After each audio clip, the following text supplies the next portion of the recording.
a larger role in working with the U.S. in Asia. But it sounds to me, based on your last answer, that India views itself as more of an honest broker or a balancer between the United States and China. So is India going to go between the two, or is it willing to play a more active role with the United States, Australia, Japan, and others to uphold the liberal order in Asia? I mean, frankly, India is going to do what's in its self-interest, okay? But India has a relationship with the United States, and India shares a certain set of values with the United States. So yes, we are closer to the United States than we are to the Chinese. But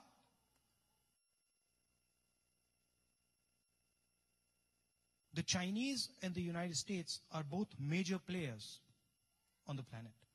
And India, frankly, sees itself as similar. I mean, we actually, to be blunt with you,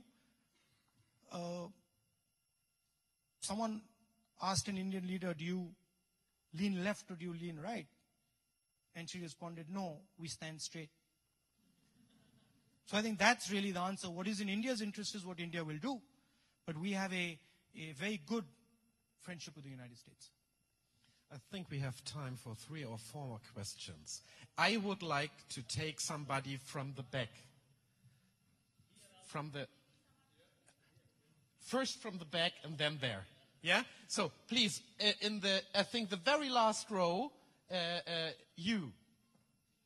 Yes. And if you could shortly introduce yourself, who you are. Hello, my name is Deepak Kapoor.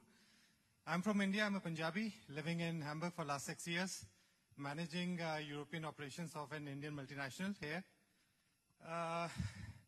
There is so much talk about hugs, and I would like to experience one to feel it. Sorry, you would like to experience? One to feel it. You would like to experience one to feel it. Oh, okay, there's no problem. Now or later? The opposition guys in parliament, they're very careful of me now.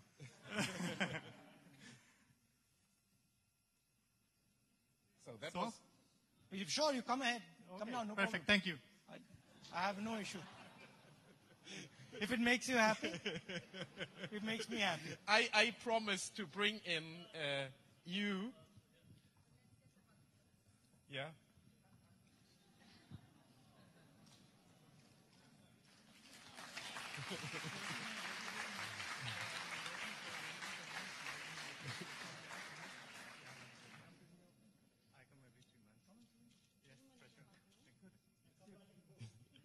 Thank you.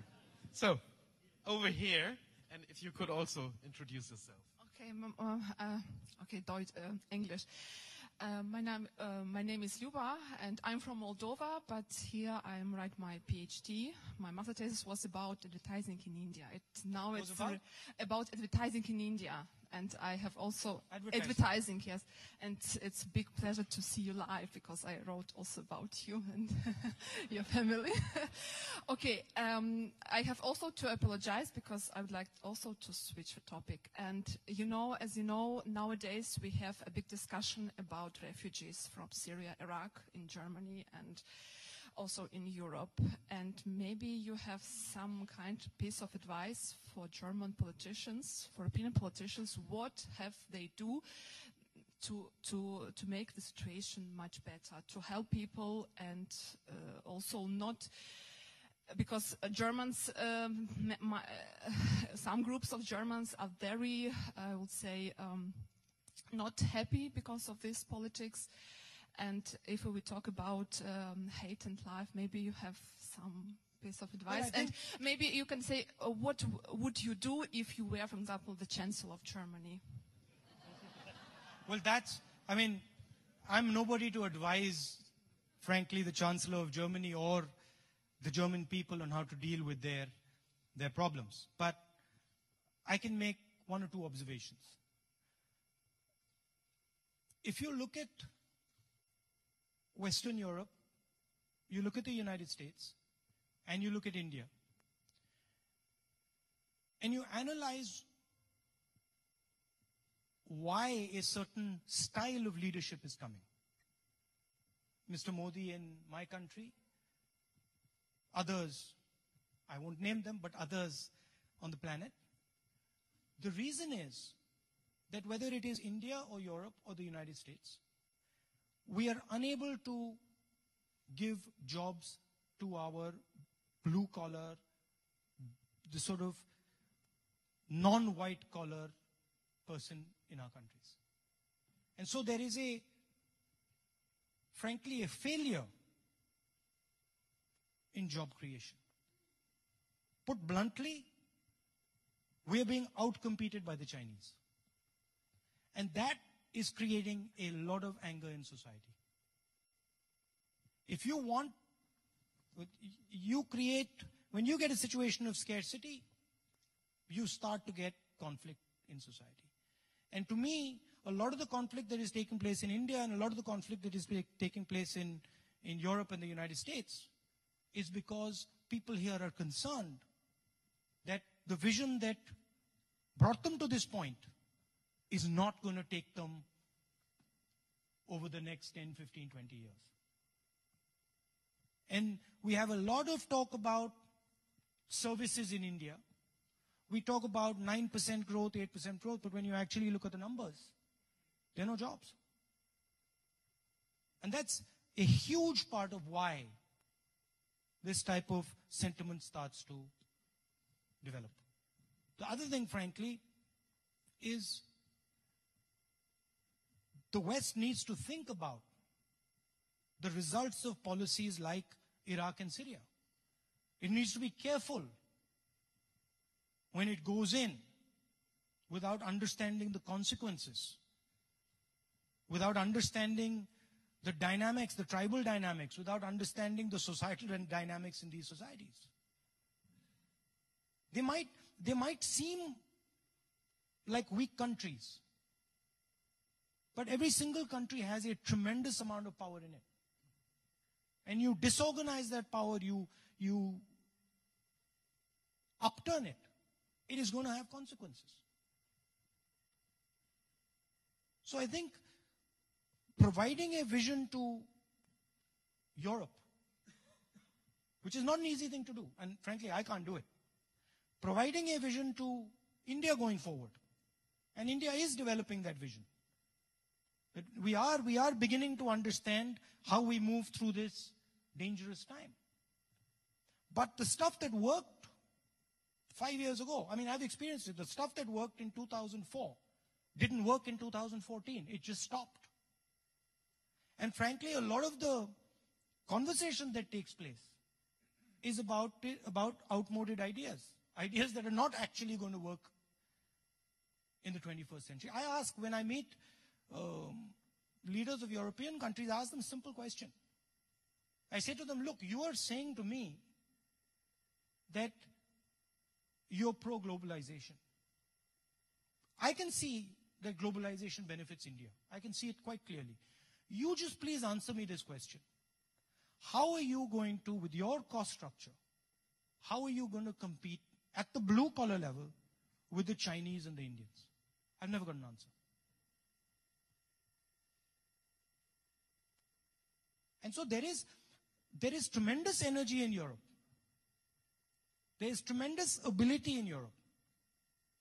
But it requires a vision that utilizes that energy. It requires a vision that brings people together and says, okay, we got a problem. And this is my main complaint with the Prime Minister in India. India has a job problem. But the Prime Minister refuses to say it. And if you don't accept it and you don't say it, you can't fix it.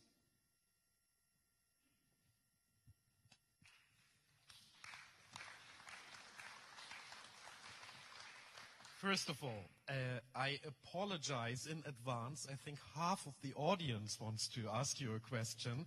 If we would do that, you need to stay for another 2 weeks. Before I take somebody from that side, I would like to go to this side and give the word to not only long-time editor-in-chief of Die Zeit, Theo Sommer, but also the founding dean of the Bucerio Summer School. Nice to see you. Nice to see you. And before you ask, I ask you, when was the first time when you traveled to India? In which year? 1961. Wow. 67. It was a conference of the International Institute of Strategic Studies in London. And your mother talked to us. Your grandmother talked to us. Sorry. Well, I have a question. Thank you. Here in Germany, all we talk about is about the Chinese century. And people have a feeling that India is limping far behind. So my first question is, are you catching up? And when will you have caught up? And my second question, what do you see for the future? There are problems between India and China. You have border skirmishes all the time. What is the line? Is it communication, cooperation, coexistence, or is it going to be confrontation and conflict? Thank you. I don't think, well, I hope it isn't conflict. Because a conflict between India and China, or a conflict between China and the United States, is something that not only India, but I don't think the world can afford that. So I don't think it's going to be conflict. I think it's going to be a mix of the other things that you said. I think it's going to be strategy. It's going to be cooperation sometimes. It's going to be pushing back other times. So I think you're going to get a mix of that. The other idea that you said, who's winning the race? Now, this makes it sound that there is something, there's one thing that we're racing towards. But that's not how it really is. Because frankly, we have a completely different vision of ourselves than the Chinese do. And what we value is different than what the Chinese value. So it's a completely different set of things that we are actually fighting for. We like the idea, for example, that anybody can say anything in India. Now, you might say to me, well, China is growing at 11% and India is growing at 9%. And I'll say to you, well, how many percent do you give the fact that anybody in India can say anything they want? I'll give that a couple percent. I'll give that maybe 3%. So where I run into a problem is a uniform sort of rule for what success is. I respect the German people enough to say, listen, how you define your future is up to you. That's why I didn't really tell you, I didn't give advice to the German people. I can't give really advice to you because it's your vision of the world. It's what you have to do. And you will make certain compromises that maybe I won't make, and I'll make certain compromises that you won't make. So it's not this reductive sort of, are you winning or are you losing? This is frankly 20th century stuff. 21st century is we're both winning. We're trying to win here, and I think you can win there.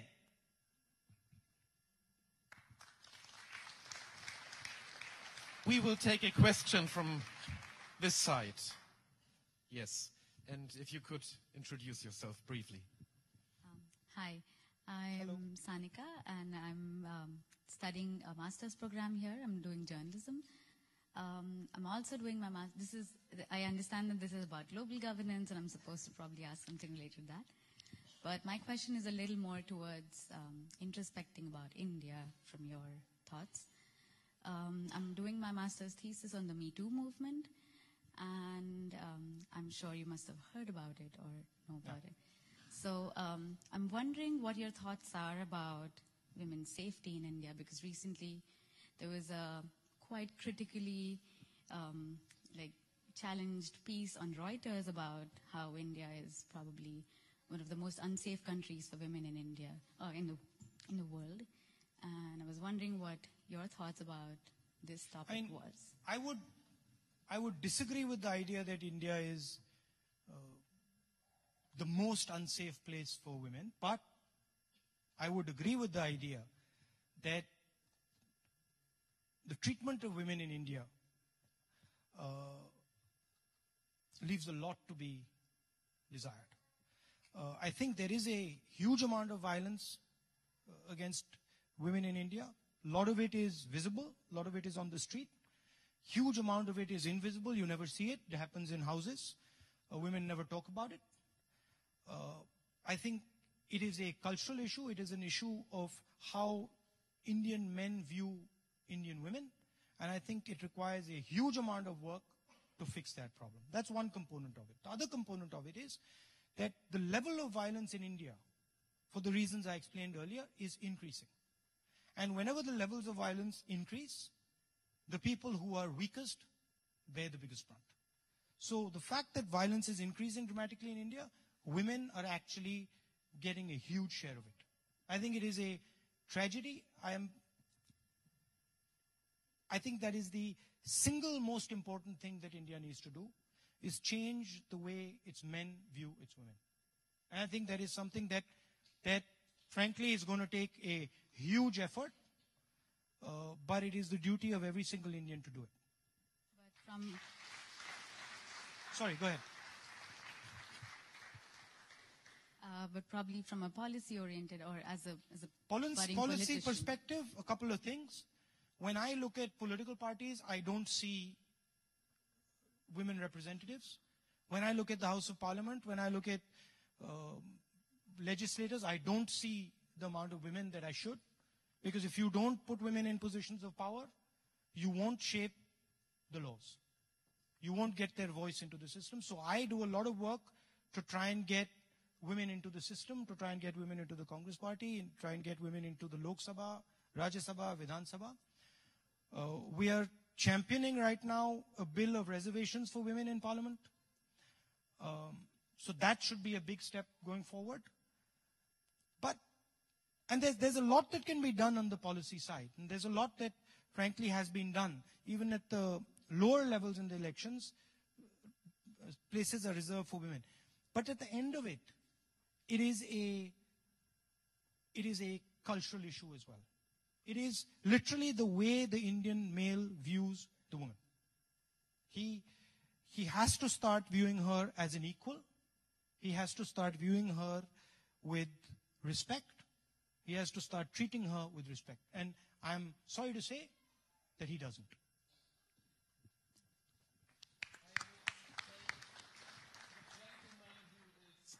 There, right? You? Sorry, can I? Yes. See, one thing is for sure. Can we get that the mic over there? You simply cannot build a successful country if you do not involve its women in building it. And that there, if you ask me, where, you said, are you winning the race? That's a race I'd really like to win. I'd give that a lot of weight. So now the mic is over there. Good evening, Mr. Gandhi. Good evening. My name is Richard Mantosh. I'm a lawyer from Kolkata originally. I'm studying my master's degree in law in Hamburg at present. So I had a very simple question. I've been trying to come up with intelligent questions, but the fact that you did already mention about China filling 50,000 jobs a day versus India filling 450 jobs a day. If next year, inevitably, the elections will have results next year, and your party is the largest party and will form the government, would you, as the president of your party or the leader in Lok Sabha, would you speak about population control in India? Because India's population is going up. It's not being controlled. There is no population control. There's no family control measures. People are speaking about Swachh Bharat. There's a lot of talk going on, but nobody's walking the talk. So would you do that next year, sir? Well, couple of things when you break down the issue of population. What you notice is that in the states that are doing well, population growth is stabilizing on its own. It is the states which are not doing well economically, which are Uttar Pradesh, Bihar, Madhya Pradesh, where population is an issue. Second thing is, I don't view it so much as population. I view it much more as productive people. I don't have a problem with 1.3 billion people if they're educated and if they're in the workforce. I do have a problem if they're not educated and they're not in the workforce. They're not connected to the global economy. So I don't subscribe to the idea of the sort of harsh population measures that the Chinese did. I'm much more laissez-faire when it comes to these things. On the jobs, I'll give you 2 minutes.